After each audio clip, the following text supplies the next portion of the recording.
Today we're talking about the wildfires in Canada and other places in the world like Spain.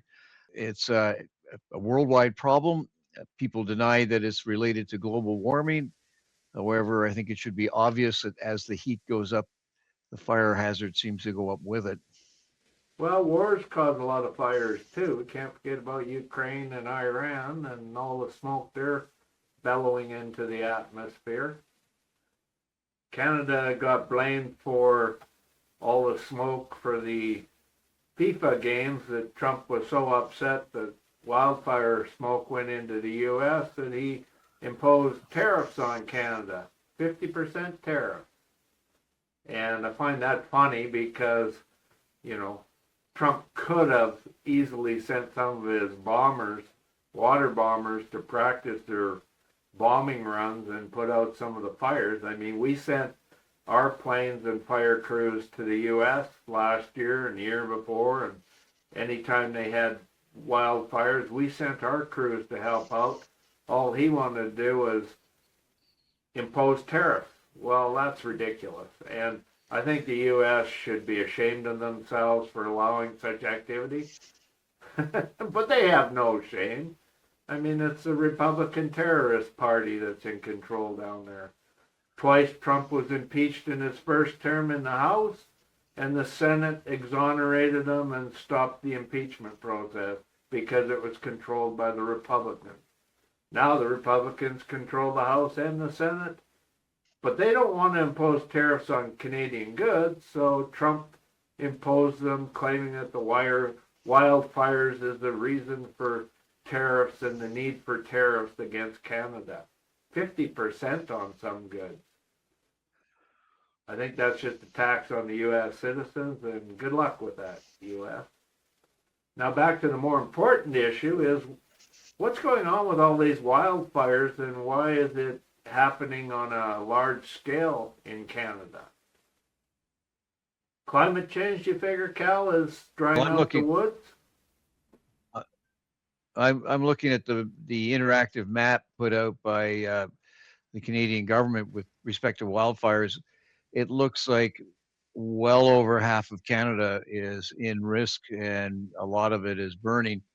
The size of the wildfires, to put it into perspective, is larger than the GTA. It's over 2 million hectares, which is a hard number to try to imagine in size, but put into square miles, it would be huge.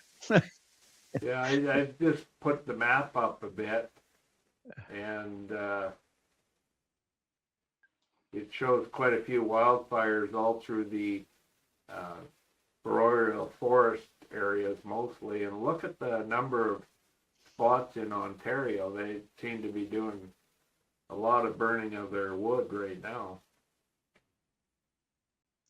So the Greater Toronto Area, that's what they call the GTA now, includes 25 urban, suburban, and rural municipalities, the municipality of Durham, Halton, Peel, and York, as well as Toronto, which includes Mississauga, North York, Scarborough, et cetera, which is about getting close to 8,000 square miles. The amount of fire in Canada now is about the same, 8,000 square miles. That's an awful lot of burning wood, and I can understand that the smoke goes all the way down to New York City and Washington State, which is causing the Americans to take notice.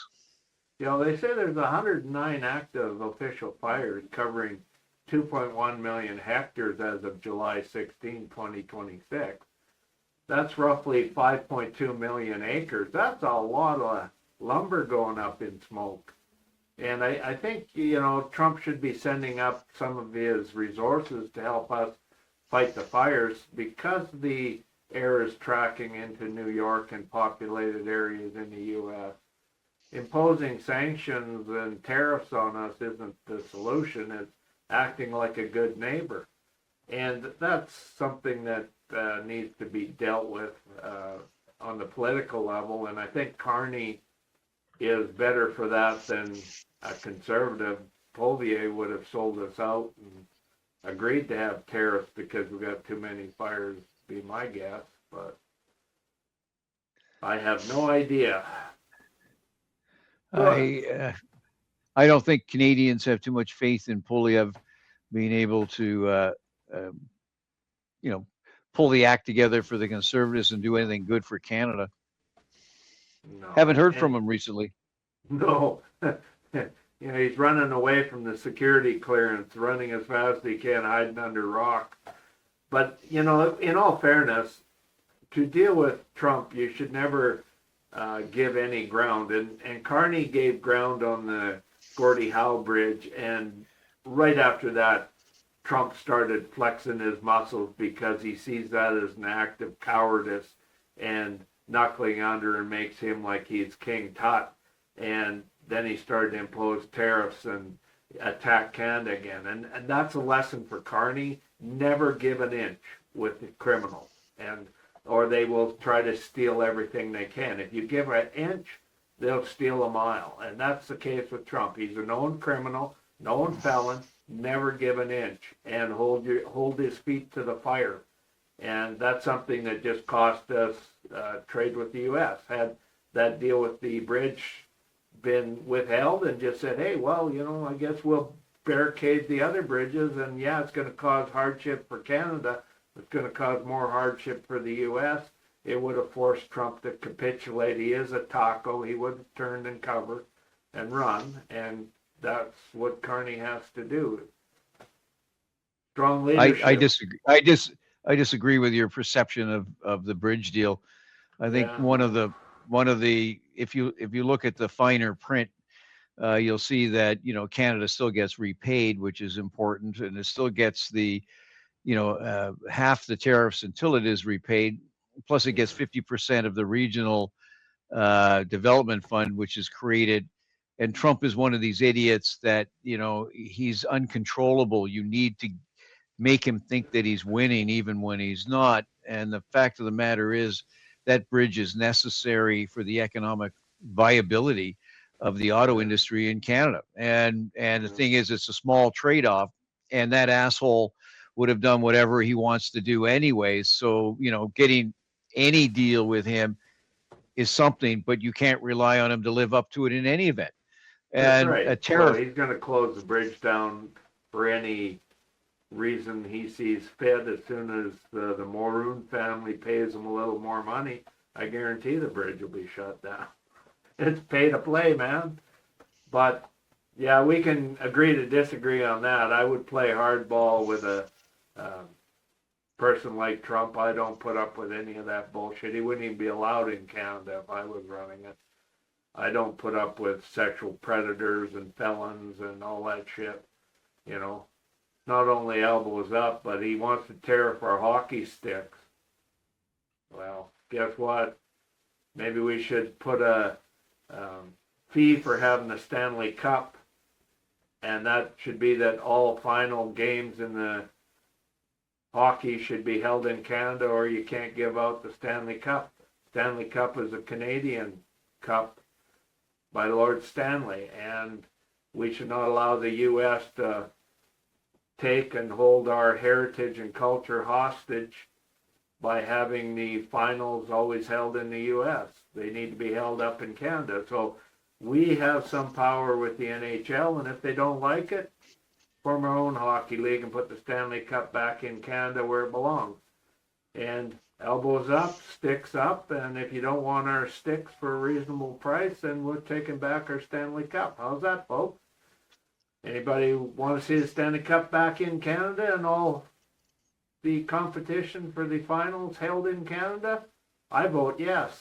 Time to put a stop to stealing our culture. And the U.S. is notorious for that. Cory, it's only a game. Yes. A game I even like. Yeah. But Yeah. you know, it shouldn't be it shouldn't be held hostage by a criminal regime, the Republican terrorists in the U.S. So it should come back and represent our values, not the U.S. values. It is a Canadian game, not a U.S. game. And maybe because we don't want to be associated with the terrorist regimes, and criminal elements, we should take that back. And that's something we should be considering very dramatically here. I mean, I have issues with cultural aspects of the U.S. stealing and trying to supplant our dance culture up here in Canada, and they've done it very effectively. And they effectively stole our hockey game and our hockey culture to move it down to the U.S., and they make the profits, we don't. So it's cultural sabotage to be dealing with the U.S. in many regards, and we need to maybe stand up and take notice that we are a country of our own, we have our own culture, we have our own values, and there's no way that a sexual predator would ever lead our country. So maybe it's time we look at protecting our borders more. Cory, you got to pick your fights. Hockey's not one of them. It's a club that's run by billionaires for millionaires, and the people who actually buy all the paraphernalia and go to the games and buy the $20 beers. I feel sorry for them. They're being... like look at in Calgary. It happened in every stadium around Canada and probably the U.S. The billionaire club gets a free stadium built by taxpayer money, so they can have more luxury suites to sit and have a game experience that you or I will never have because we can't afford those luxury suites. And we pay for it right out of our pocket. Look at the Saddle Dome in Calgary. Same problem occurred here. They built a stadium, and they're going to blow up a perfectly good stadium worth $600 million, and fixed up it's worth $800 million. They're going to blow it up. So there's no competition to their new stadium. And what a waste of taxpayer dollar, folks. And you should give your heads a shake. There's going to be no more concerts because they built a new stadium. There's just going to be more luxury suites, and you're going to be paying more money for nosebleed seats to watch hockey games that was given to the elites and the decamillionaire hockey players and the billionaires that own the teams. And guess what? All the profits leave the country. The owners aren't even, the majority owner isn't even Canadian. There's some Canadian owners, I understand, but the profits leave the country. And that doesn't help our community. So therein lies the problem, and take back the Stanley Cup is one solution I would like to see happen, and make it a Canadian hockey culture again instead of a U.S. exploitation culture. The rape and pillage culture of capitalism needs to stop, and it starts by taking back our cultural heritage and imposing our values, morals, and ethics into sports and cultural activities. That's my Cory, it's all about the money. It's all about the money, and the players are going to go where the money is, and so the fans will watch where the money goes, and they, if they want to watch hockey and pay big bucks for tickets, that's their problem. Knowing, as Bettman apparently said, that no Canadian team will ever win the cup again. So it's true. That's stupid. But anyways, back to Poilievre. He's demanding that the Liberals release the details of the Gordie Howe Bridge. Now you gotta love the guy, right?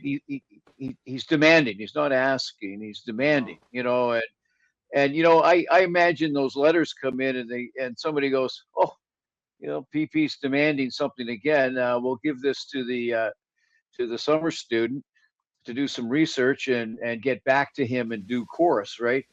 Did PP send a letter to Trump and ask what the terms were? Probably not, because he knows he's going to get nothing but lies. It's like the memorandum of understanding with the Iranians. He who speaks with forked tongue can't be trusted. I think the trick is that Trump believes he's got a much better deal.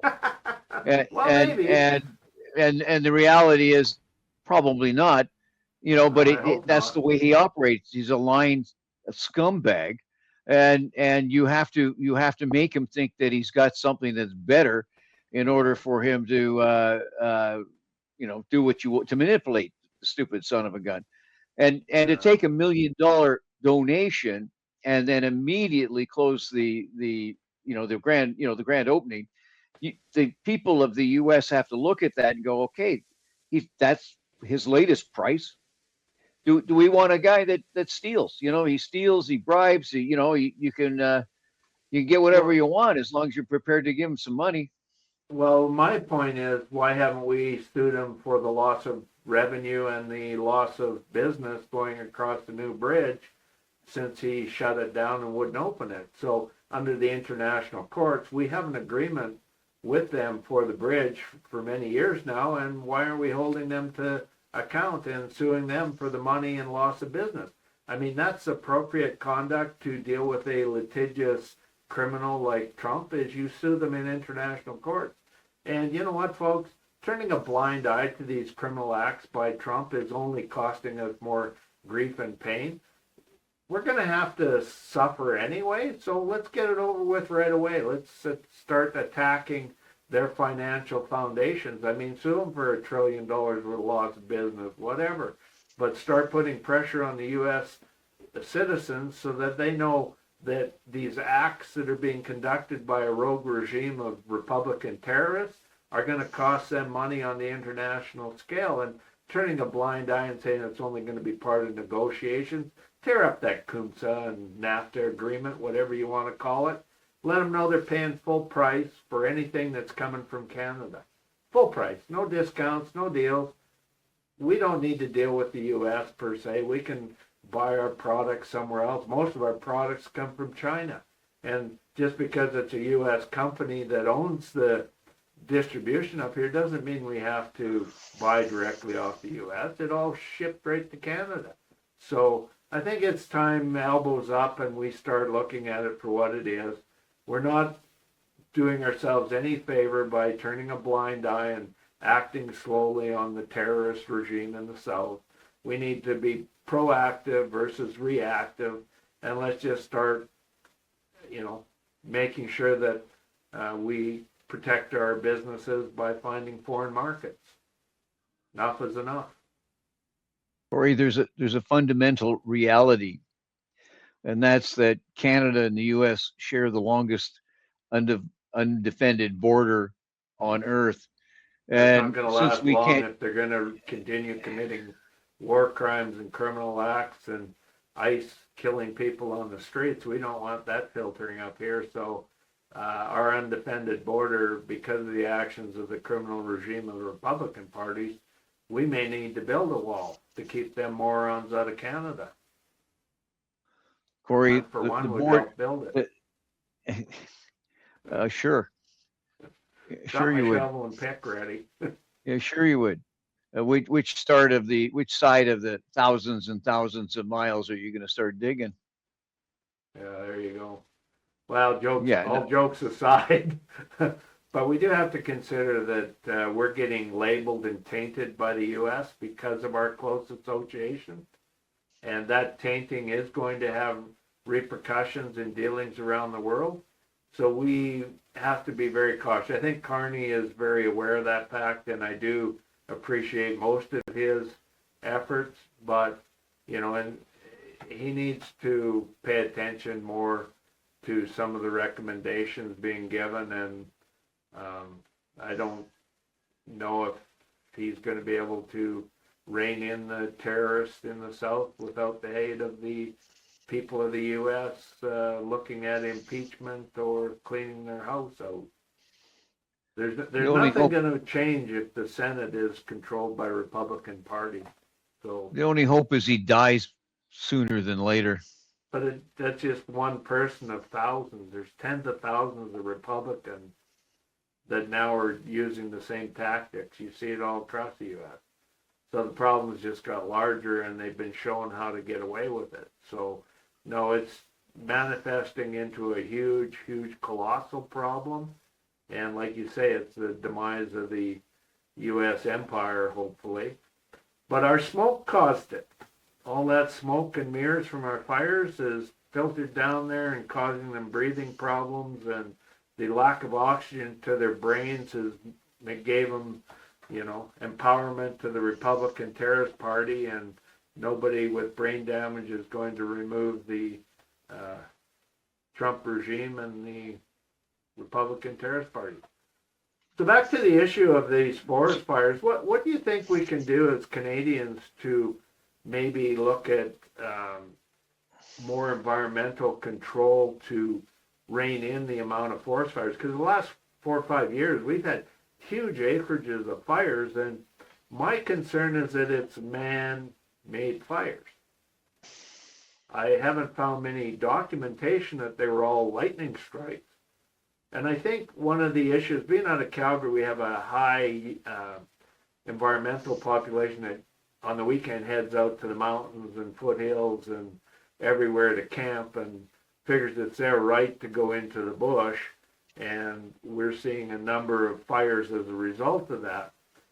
My question to you folks is, if we're going to look at controlling wildfires, we're going to have to look at controlling access to Crown lands and public lands to prevent these forest fires. So who should be allowed to go in there and have fires, and even driving a vehicle across dry grass, your exhaust can light a fire. So how do we control and affect better management of our fires so that they don't happen? The fires in the forest, if they're majority are man-made, we have to look at better legislation to control access in these dry fire conditions.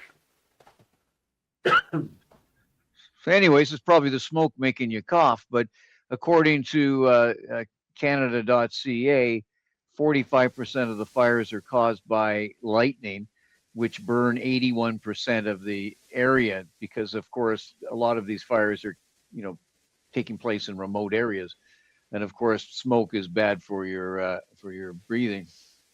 But anyways, back to Pee-Pee.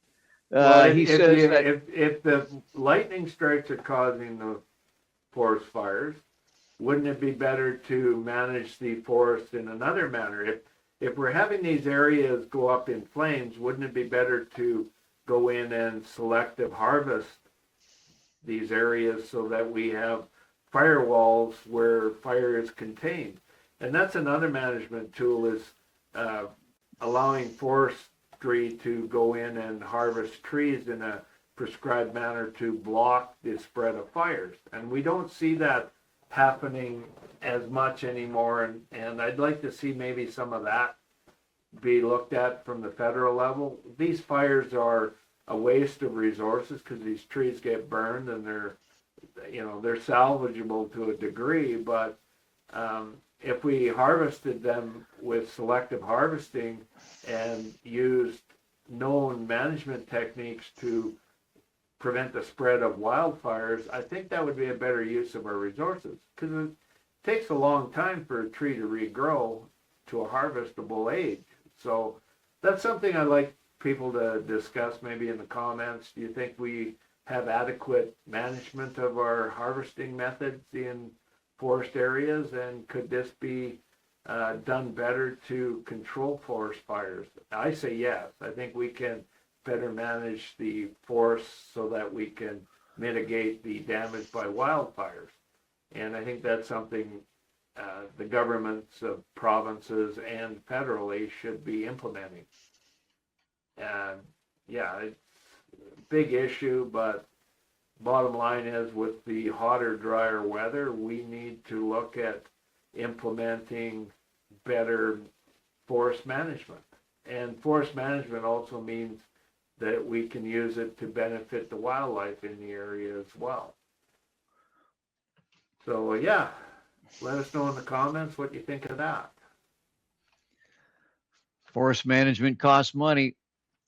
Well, there's lots of money given away in corporate welfare that shouldn't go, and we can tax corporations more to allow them to harvest the trees in the forest. So there are ways. It's not just one size fits all. We have to deal with all the inadequacies in the government and the corrupt practices to make sure that the proper management plans are in place, not only for our money and our tax dollar, but for making sure that we have the best living standards in the world. So you won't get that under capitalism. Capitalism is the exploitation, and it's all about the capitalists getting the right to all the public access. They get all the money you and I make. They don't have to pay taxes. We're the peons, the serfs, the grunts. We do the work. They can make all the profits off our sweat and labor. You know, I guess I like to coin a phrase, you know, the wealthy are setting all the rules under capitalism for toys for the rich boys, which includes our women and girls. And that's why the Epstein class is controlling the U.S. right now, and the Republican regime won't release the Epstein files. And as a result, we get all this distraction, wars, bombing, tariffs, everything to distract from the wealthy wanting to have their toys. And that's the problem. So it goes back to government regulation and controlling the wealthy, and we're not doing that. So there you go. Another rant by Cory. And I'm going to rant about that. Protect back to our PP. forests. Let's go back to PP demanding the bridge information. First of all, he said, this is what he says in his letter. Canada paid for 100% of the cost of building the Gordie Howe Bridge under the simple promise that we would collect 100% of the tolls until the cost was repaid. Oh, we Yes. still have that. No, but that is true. That's what the deal was. Last week, you announced an agreement giving the Americans a cut of profits sooner. Since then, Canadians have been left in the dark about how much you conceded, with your government hiding the agreement from the public. Now, maybe if PP had security clearance, he could see the agreement. Maybe there's something in the agreement that has to do with national security that means that, you know, unfortunately for him, you know, he's not at the table. But well, you know, you don't go get security clearance when you're going to fail the security clearance. I mean, he's got some criminal activity in the past, or friends and associates that are dubious that he knows won't allow him to pass the security clearance. So why go perform something that you know you're a failure at? And there's the problem, folks. We get to see him spouting off at the mouth because he wants you not to know that he can't pass a security clearance.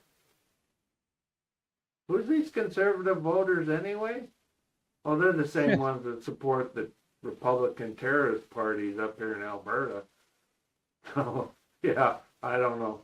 I'm tired of these conservative movements ripping us off and handing everything to foreign entities and corporations while we pay the bills and get less for services, health care, you know, everything. Like I remember Ralph Klein going to a place where men that were working that couldn't afford an apartment were sleeping and throwing money on the floor saying get a job. Well, the guy was working, he just couldn't afford rent.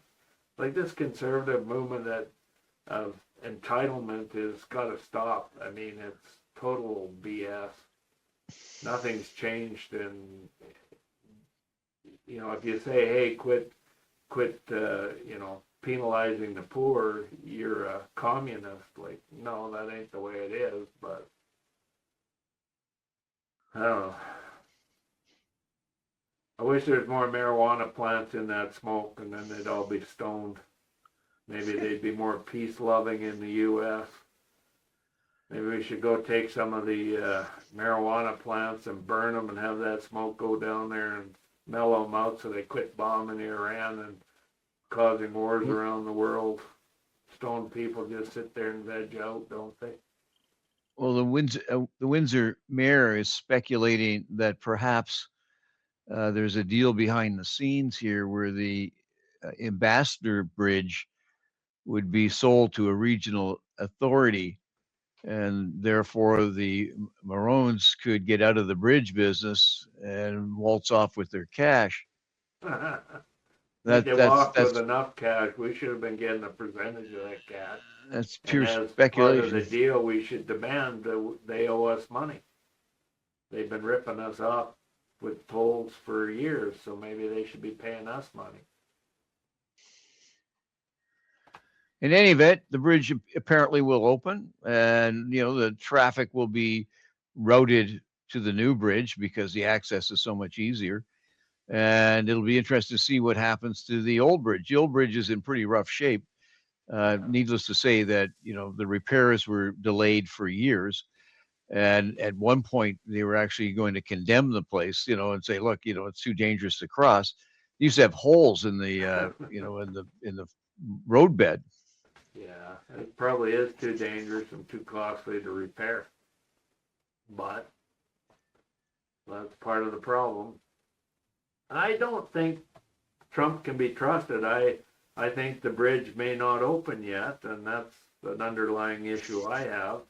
I guess we'll find out in a week or two. Don't hold your breath, folks.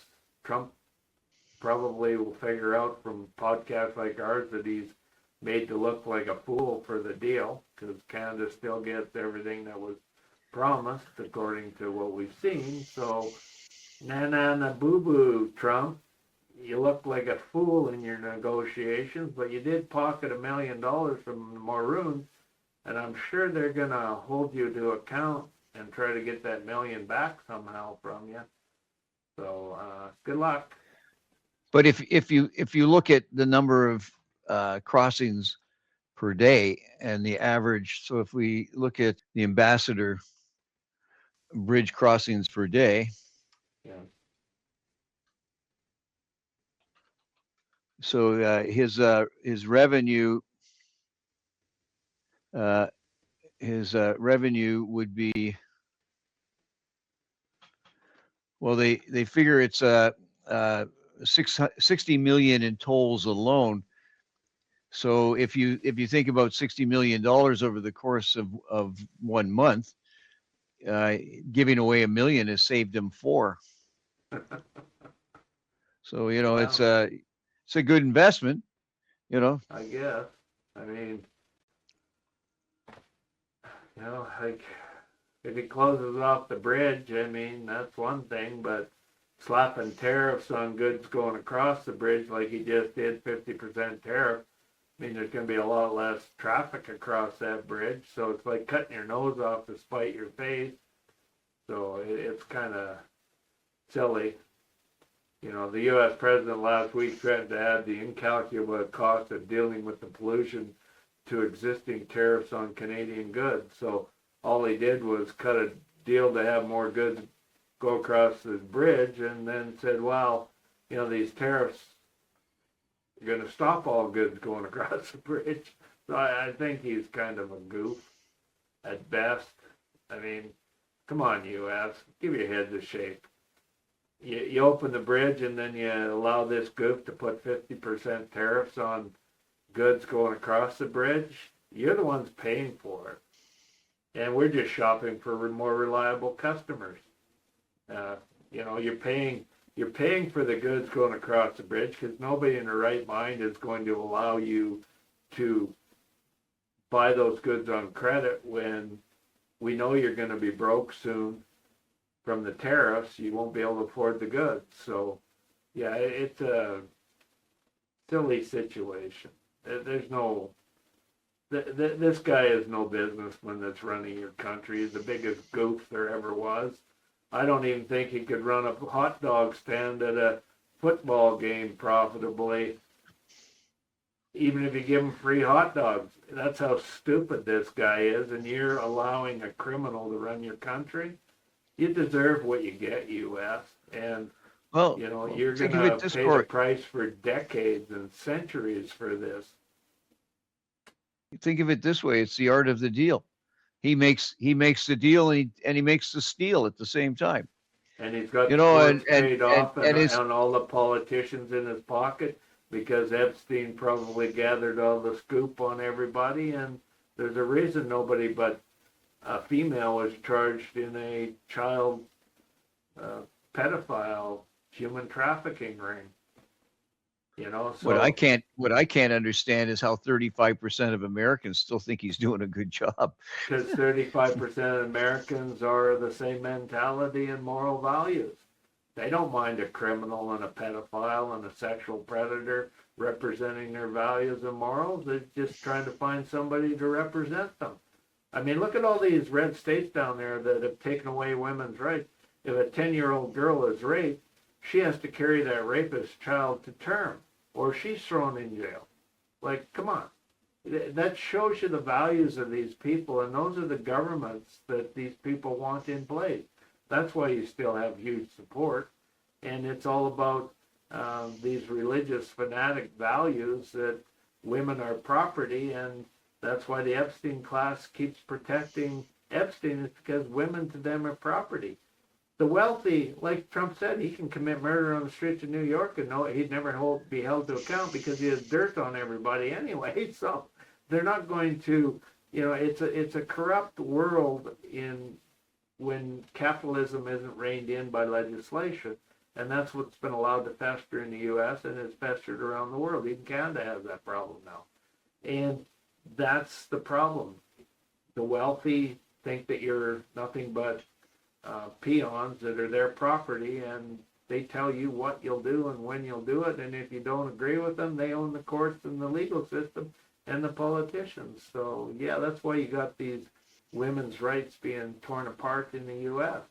Your property, according to religious values in the Christian movements. So I don't enjoy that, but that's not the way it should be, folks. Anyway, before I start ranting about stupid stuff, let's ask for comments.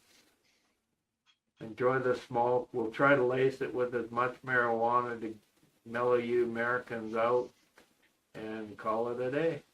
Let us know in the comments. Well, apparently they've arrested the Tate brothers.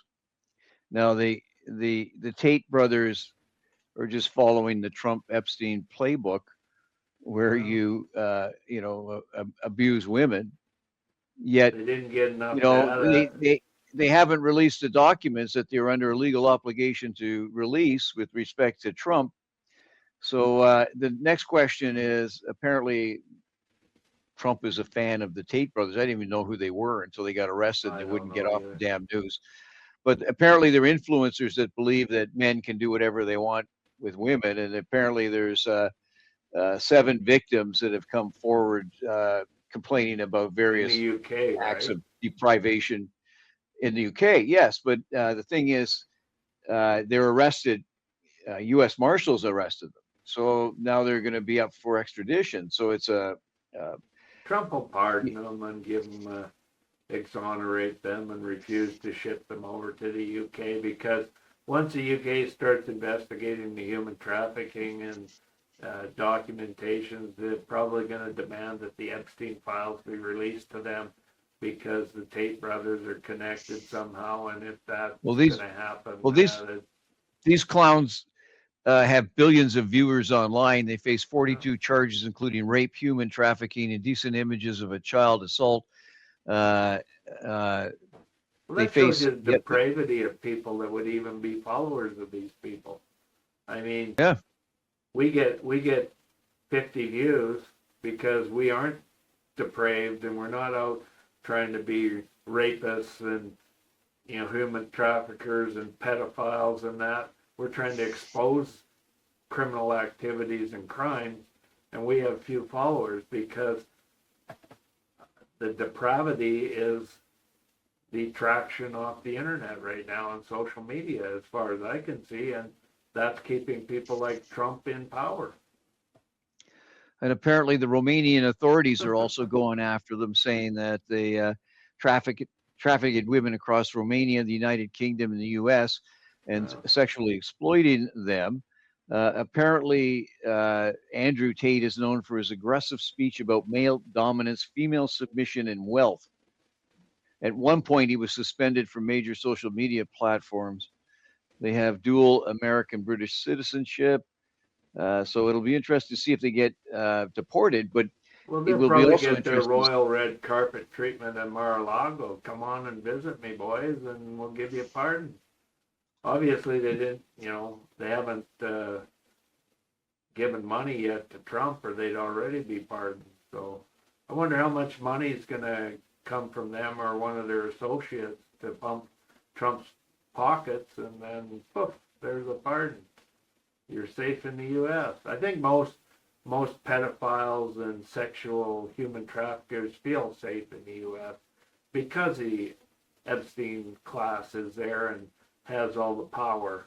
So you're going to see gravitation of these type of characters coming to the U.S., seeking immigration to the U.S., and the U.S. government under the Trump regime is going to grant them immigrant status and not deport them with ICE, because those are the ideologies they like and favor. So that's something you got to watch in the U.S., and I think you're going to see more of these Tate brothers wanting to move and live and fall under the protection of the Trump regime in the U.S. And I think Trump was going to pardon them. That's my bet. How many people want to bet against that? No takers, exactly. Nobody's going to bet against that. Trump is going to intervene and block them from being extradited to the UK, and for good reason. They may have information on Trump and some of his buddies because of, overlapping worlds. So I guess on that note, we done? Yep. Okay. Comment, share, like, and watch for our next episode. And we'll make sure we add some marijuana to the smoke there, Trump, so you can get high and mellow out. Oh, maybe that's not a good idea, because marijuana makes you eat more, and that fat bastard's just going to fill his diapers more. And that stink is emanating up here to Canada, so I think we have to look at maybe putting tariffs on the shit smell coming up here. Okay, on that note, goodbye. Bye. No comment? Comment, share, like. Have a good day. Subscribe to the channel, give us a like, and please share the video. Don't be afraid to share this commercial with your friends too.